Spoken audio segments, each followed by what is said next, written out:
Mula Bagyong Marce hanggang Ofer at sa paparating na Pepito, tila hindi malaman na ilang taga Ilocos Norte kung paano makakabangon sa pagkasira ng kanilang mga ari-arian. Pati ilang mag-aaral, 2 linggo nang hindi nakakapasok sa paaralan. Live mula sa Pagudpod, Ilocos Norte, nakatutok si Darlene Kai. Darlene? Mel, pabugso-bugsong ulan na sinasabayan ng malakas na hangin. Yan yung nararanasan dito ngayon sa Pagudpod, Ilocos Norte. Kaya kanina, inilikas yung ilang residenteng hindi pa nga tapos ayusin yung mga nasira nilang tahanan noong dumaan dito yung Bagyong Marce. Sa ngayon, ay nasa ilalim pa rin ng state of calamity itong bayan ng Pagudpod. Yung mga gamit dito, tinapon nyo? Sa isang iglap, burado ang kanlungan ng 60 taong alaala ni Nanay Jocelyn. Ang bahay kung saan siya lumaki, wala ng bubong, basag ang mga bintana at sira ang mga gamit dahil sa Bagyong Marce. Mahirap, ma'am. Mahirap talaga na walang bahay. Pero kailangang punasan agad ang mga luha. Lilikas na naman kasi sila dahil sa Bagyong Ophel. Ogat no, tumawat kam kumatitulong apo. Tulungan da kami kuma. Doon itayab ti balay mi. Tibubog ti balay mi. Akaasip ay ninanang ko. Ang hipag naman ni Nanay Jocelyn na si Josie, tinalian na ng kawayan ng pinagtagpitang pingbubong na naunang nasira ng Bagyong Marce. Ay, mahirap ma'am kasi nagbakwit kami kahit malakas ang ulan ma'am. At saka lumipad lahat ng mga bubong namin ma'am dito. Kami lahat, tignan mo naman ma'am, pati buhangin, pumasok ng buhangin ma'am. Hanggang tuhod ang buhangin ng loob na bahay namin ma'am.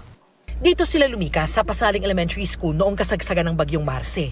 Pero maging ito, binayo ng hangin at malakas na buhos ng ulan. Durog ang mga reading center na mga tumpok na lang ng kahoy ngayon. Wasak ang klinik ng mga estudyante. Tuklap ang bubong, wala ng pader, sira pa ang mga gamit sa loob. Pati ibang parte ng eskwelahan, pinaguhurin ng bagyo.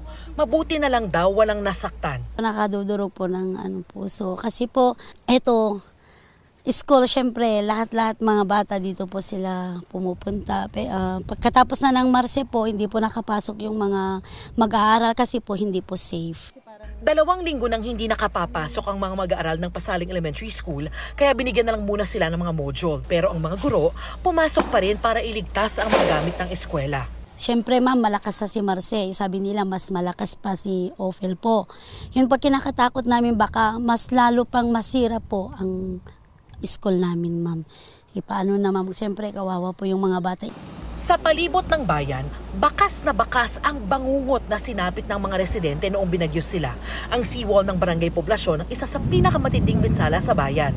Dating kalsada itong kinatatayuan ko, pero nang tumama yung Bagyong Marce, kita nyo naman, nauka yung kalsada, yung semento, nagkadurog-durog, pati yung seawall dito sa Barangay Poblasyon 1 ay nawasak din. Pag malakas po yung alon dito sa may along the shoreline, lalo na po dito sa may poblasyon, nakikita naman po natin na sobrang devastated na po yung seawall. So may possible po nakakainin yung mga bahay dito sa may community na to. Lalo na po tuwing may bagyo, matataas po kasi yung alon dito. Bagyong Ophel na ang nananalasa sa bansa, pero ang state of calamity na itinaas dahil sa epekto ng Bagyong Marce, hindi pa mabawi. Para yan magamit ang Calamity Fund, pero para saan pa kung ubos na raw? Meron naman po mga pinangako o may mga binigay naman po na pondo na ng mga ibang ahensya at sa mga nakakataas na opisyal.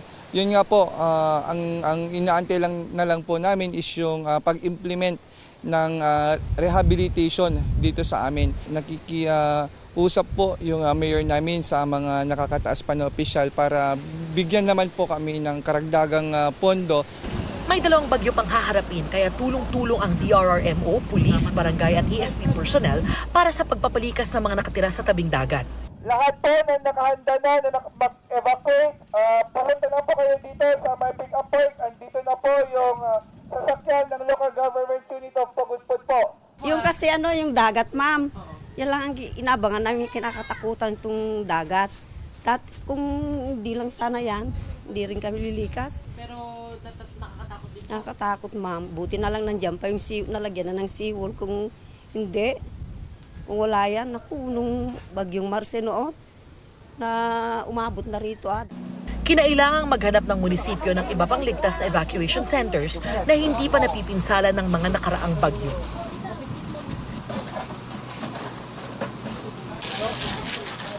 Mel, sa ngayon ay naka-alerto pa rin ang buong probinsya ng Ilocos Norte dahil nga dito sa bagyong Ophel. May evacuation o paglilikas na rin nangyayari sa ibang bayan tulad sa Adams at Bacara ayon sa Provincial Disaster Risk Reduction and Management Office. Yan yung latest mula rito sa Pagudpud, Ilocos Norte. Balik sa iyo, Mel. Doble ingat kayo dyan. Maraming salamat sa iyo, Darlene Kai.